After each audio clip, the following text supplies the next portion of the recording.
Good morning, friends. How are you? Today's my topic is principles of ethics in research. हम लोग research वाला part 2 जो हमारा psychology में पार्ट 2 है, रिसर्च मेथोडोलॉजी, उसकी क्लास है। और साथ में ये रिसर्च जो है ये पार्ट जो हमारा यूजीसी पेपर 1 है उसमें रिसर्च मेथोडोलॉजी में से 5 क्वेश्चन आते हैं जो कि 10 नंबर के होते हैं। तो इसके रिसर्च जो है हमारे वो पीएचडी में भी बहुत ज़्यादा एक बेनिफिशियल है। तो रिसर्च को हमें करना ही करना होता है। जो हमारा पार्ट 1 है वो आप जाके देख लीजिएगा, जिसमें मैंने बताया था कि steps of research, how to write a proposal of research, वो है उसमें थोड़ा सा अभी पार्ट रह रहा है, उसको हम थोड़ा सा डिटेल में करेंगे। आज जो मैं लेकर आई हूँ वो है principles of ethics in research. Ethics क्या है, मतलब हमें क्या करना चाहिए। Ethics means what you can do, what you can not do in research, dos and don'ts in research. जब हम कोई रिसर्च करते हैं, जो मैंने आपको बताया था, रिसर्च आपकी किन किन स्टेप से गुजरेगी, आप किस टॉपिक का चूज़ करेंगे, उसके बाद फिर आप उसका प्रपोजल लिखेंगे, फिर उसको आपका प्रपोजल अप्रूवल कराना होता है।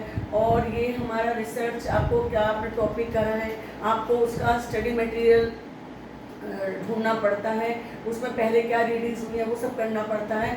उसके बाद फिर आपको एक हाइपोथेसिस, एक टेंटेटिव सॉल्यूशन उसका देना पड़ता है। फिर आपको रिसर्च के टूल्स हैं, क्वेश्चन हैं, इंटरव्यू हैं, किस तरह से आपकी रिसर्च आगे बढ़ेगी, उसकी रिलायबिलिटी, उसकी वैलिडिटी, उसमें किस तरह के आगे पहले काम हुआ है वो सब देखना होता है। उसके बाद आपको हमारे इसमें शोध गंगा है, ये सब चीज़ों को आप ढूंढ सकते हैं। रिसर्च के बहुत सारी साइट्स हैं, उसमें आपको सब देखना पड़ता है। उसके बाद इसमें 1-2 साल लग जाते हैं, थोड़ा शांति से आपको रिसर्च करनी होती है। आपका एक मेंटर होता है जिसके साथ बैठकर आप इस काम करते हैं। तो उसमें हमें ये होता है कि what do you do as a researcher and as a participant, आपको क्या करना है क्या नहीं करना है। क्योंकि इसमें यूजीसी की भी एक गाइडलाइंस है जिसे हम प्लेगरिज्म बोलते हैं, कि इसमें आप कितना किसी और का चुरा के कर सकते हैं, किसी की नकल कर सकते हैं, उसमें आपको क्या क्या सजा हो सकती है, आप बिल्कुल एक तो हटाए भी जा सकते हैं रिसर्च से। तो वो सब प्लेगरिज्म एक अलग टॉपिक आएगा।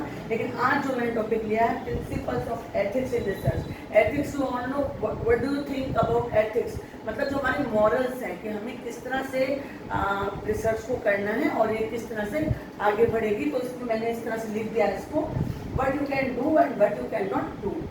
First, इसके 3 components में बांटते हैं। Principles of beneficence, if you want to write then please write.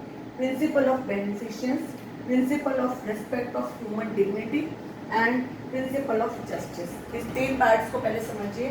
Principle of beneficence, इसको भी आगे मैंने फर्दर डिवाइड किया है, non-maleficence and right of protection from exploitation. इसको समझते हैं।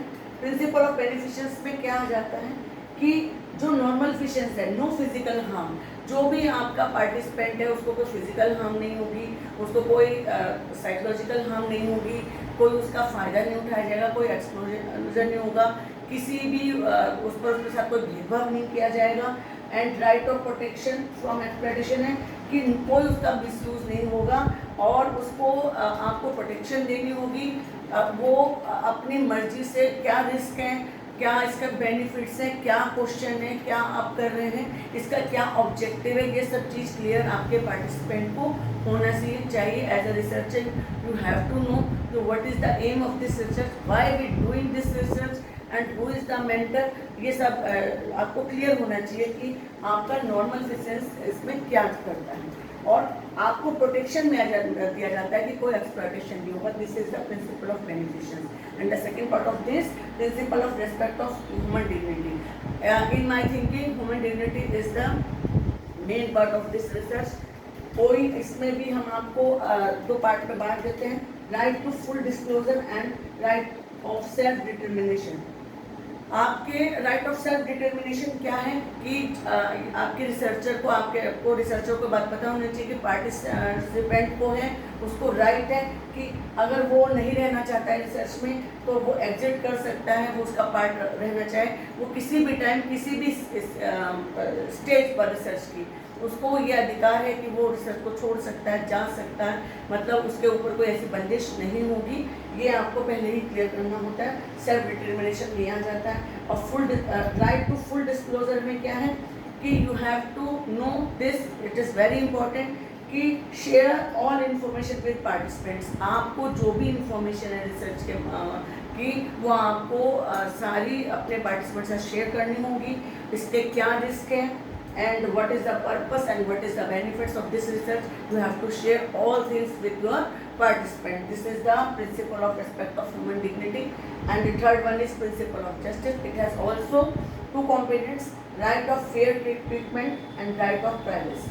Right of fair treatment में क्या होगा, जैसे कि हमारे संविधान में है कि पुरुष और स्त्री एक बराबर है, इक्वलिटी वाली बात आती है हमारे यहाँ, तो फेयर रहेंगे आप, नो सेक्स इशू आएगा, कोई कि आदमी है औरत है इस पर आप कोई नहीं डिटर्मिनेशन करेंगे, एंड फाइनेंशियली कोई वीक है कोई फाइनेंशियली स्ट्रॉन्ग है इस पर आप कोई किसी का डिस्क्रिमिनेशन नहीं करेंगे।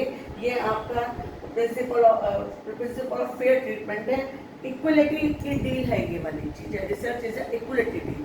And right of privacy, it's a very confidential, you have to write कि आपकी रिसर्च प्राइवेट है, आप उसको कब प्रकाशित कराएंगे, कब उससे आगे भेजेंगे, कितना टाइम आप देते हैं, it's a very confidential between you and your participant, and this is the main ethics of your research. और जब आपकी रिसर्च पूरी हो जाती है तब आप उसे किस टाइम डेल करेंगे, तो ये सब आपका और आपके पार्टिसिपेंट के बीच की बात है। आप किसी यूनिवर्सिटी में आप इसमें नामांकन कराते हैं, फिर आपका इंटरव्यू होता है, फिर आपके मेंटर दिया जाता है, मेंटर के साथ आपका एक टाइम पीरियड होता है जिसमें कि आपने जो टॉपिक चूज़ किया है उस पर आप प्रपोजल लेके, जैसे नॉर्मल हमारे जैसे सीएस यूनिवर्सिटी में प्रपोजल लेके आप जाते हैं, आपका मतलब इसी तरह से दिल्ली यूनिवर्सिटी में आपका रिसर्च प्रपोजल अप्रूव हो जाता है, फिर आपको एक टाइम दिया जाता है, फिर आपको रिलेटेड लिटरेचर रिव्यू करना पड़ता है, लाइब्रेरीज में जाना पड़ता है, उसके रिलेटेड आपको सारी फाइंडिंग्स ढूंढनी पड़ती हैं। आपको जैसे मैंने आपकी शोध गंगा बताया मैंने आपको, और इग्नू की बहुत साइट्स हैं उसमें आप देख सकते हैं, आजकल तो बहुत सारी साइट्स हैं उसमें आपको फाइंडिंग्स करनी है और रिलेटेड करना चाहिए। लेकिन इसमें एक बात ये होती है, आप पहले वाले रिसर्च से फ़ायदा ले सकते हैं, पढ़ सकते हैं, लेकिन मौलिक होना चाहिए, आपका अपना होना चाहिए जो रिसर्च है। उसके बाद आप फिर इसको एक टाइम पीरियड में आपकी DRC वगैरह होती है, आपको जाना पड़ता है अपने जो भी मेंटर है, जो भी आपका पैनल बैठता है, फिर आपका एक दिन ये सबमिट होता है, उसके बाद आपको एक डॉक्टरेट की डिग्री मिल जाती है। तो रिसर्च ये हमारा जैसे अभी UGC नेट में 3 कैटेगरी में रिजल्ट आया है, बहुत सारे स्टूडेंट्स का ओनली PhD कैटेगरी आया है, वो भी बैठाइए क्योंकि आप PhD के लायक तो होते हैं ना। तो PhD करने के लिए आपको रिसर्च और उसमें आपको ये एथिक्स का बहुत ज़्यादा ध्यान रखना पड़ता है। इसमें एक बात बहुत इंपॉर्टेंट है जो मैंने शुरू में बताया थी, प्लेगरिज्म एक चीज़ है कि आपकी जो 60% है, 40% है, 20% है, इस तरह से डिवाइड किया हुआ है। अगर 60% आपका दूसरे से मेल खा रहा है तो आपके रिसर्च को वहीं पे शुरू कर दिया जाएगा। इसमें दंड तक भी है, इसमें जुर्माना भी है। 20% आपको एक वार्निंग दे दी जाएगी, उसमें 0 इस तरह से 0, 1, 2, 3, 4 में इसको बांटा गया है। इसके बारे में एक दोबारा से किसी दिन बात कर लेंगे। आज मेरा main purpose ethics of research ही था, और आप मुझे इसमें जो मेरे कमेंट्स है इसमें जरूर लिखिएगा कि आपको कितना समझ में आता है। कोई भी सुझाव आप दे सकते हैं। नमस्कार।